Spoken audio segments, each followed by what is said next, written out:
आज की ये वीडियो ऐसे भारतीय वैज्ञानिक की है जो अगर सिस्टम का शिकार न हुआ होता तो भारत स्पेस टेक्नोलॉजी में जो मुकाम हाल फिलहाल के कुछ वर्षों में हासिल कर सका है वो 15-20 साल पहले ही कर चुका होता। ये ऐसी कहानी है जो आपको बताएगा सिस्टम किस हद तक आपको तोड़ सकता है, कैसे एक महान वैज्ञानिक को फंसाया गया और कई सालों तक चलने वाला यह केस अंततः 2018 में समाप्त हुआ। दोस्तों, अभी रॉकेटरी मूवी की ट्रेलर लॉन्च हुई है जो इसरो के वैज्ञानिक नंबी नारायणन पर बनाई गई है।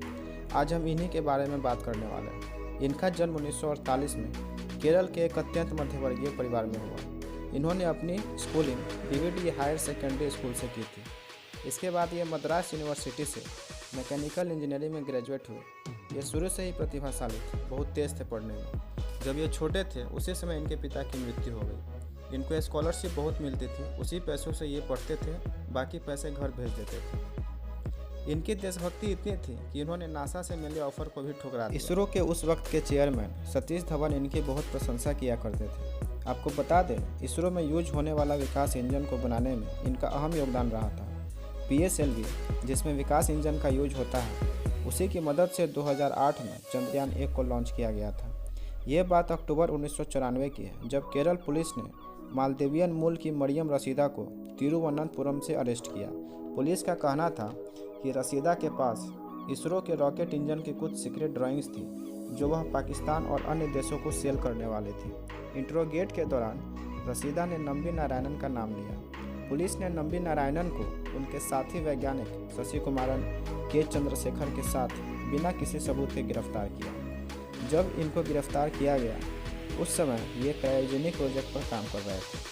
आपको बता दें कि क्रायोजेनिक इंजन वह इंजन होता है जो रॉकेट को स्पेस तक ले जाता है। उस वक्त तक हम अमेरिका, फ्रांस, रसिया से टेक्नोलॉजी पैसे देकर उधार लेते थे। इनको 50 दिनों तक पुलिस कस्टडी में रखा गया। वहाँ इनको बहुत ही टॉर्चर किया गया, फोर्स किया गया कि ये इल्ज़ाम वो इसरो के बड़े वैज्ञानिकों पर डाल दें, परंतु ऐसा करने से इन्होंने बिल्कुल भी मना कर दिया। चूँकि ये देश की सुरक्षा से जुड़ा मामला था, इसलिए इस केस को CBI को सौंप दिया गया। CBI ने इस पूरे मामले की जांच की। 2 साल की जांच के बाद मई 1996 में CBI ने केरल की लोअर कोर्ट में अपनी जांच पेश की। CBI ने कहा, नंबी नारायणन या उनका कोई भी वैज्ञानिक सदस्य, यहाँ तक कि मरियम रशीदा, ये सभी बेकसूर हैं। ये पूरा का पूरा केस ही मनगढ़ंत है। इसके बाद इन सभी को रिहा कर दिया गया, परंतु उस समय की केरल सरकार ने CBI के रिपोर्ट को चैलेंज कर दिया और पुनः जांच की मांग की। मामला सुप्रीम कोर्ट पहुंचा। सुप्रीम कोर्ट ने यह आदेश दिया कि केरल सरकार को दोबारा जांच करने की कोई ज़रूरत नहीं है, क्योंकि इसमें ऐसा कुछ संदिग्ध चीज़ नहीं मिला है। इस आदेश के बाद नंबी नारायणन केरल हाईकोर्ट गए और बोले, अगर CBI की रिपोर्ट सही है तो उन अफसरों का क्या जिन्होंने इस केस को बनाया, मेरे करियर पे दाग लगाया, मुझे गद्दार बताया। परंतु केरल हाईकोर्ट ने उनकी इस याचिका को खारिज कर दिया। आपको बता दें कि इन 2 सालों में इनके परिवार के साथ बहुत बुरा बर्ताव किया गया। इनके संबंधियों ने इनका साथ छोड़ दिया। बहुत सी घटनाएं, यातनाएं इनके परिवार को झेलनी पड़ी।